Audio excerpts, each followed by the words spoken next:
Baliho caleg di pemilu 2024 bertebaran hampir di setiap sudut kota di Makassar. Baliho tak hanya merusak pemandangan, tapi juga mulai merusak tanaman karena dipaku di pohon. Meski mulai merambah, namun pihak Bawaslu belum bisa bertindak karena belum masuk masa kampanye.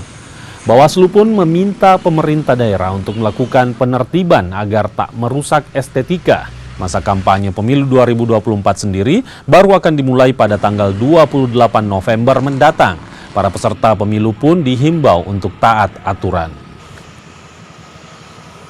Terkait ini kami sering istilahkan bahwa karena kita tetap mengacu ke tanggal 28 November, masa kampanye itu sampai di tanggal 10 Februari 2024. Untuk saat ini kami mengistilahkan bahwa alat peraga yang ada sekarang baru tahapan sosialisasi, sehingga upaya yang dilakukan oleh Bawaslu adalah upaya pencegahan dalam bentuk imbauan. Ya, jadi sudah sering kami memberikan imbauan baik secara lisan maupun tertulis kepada terutama di pemerintah daerah untuk memperhatikan aspek etika dan estetika dalam pemasangan bahan-bahan sosialisasi.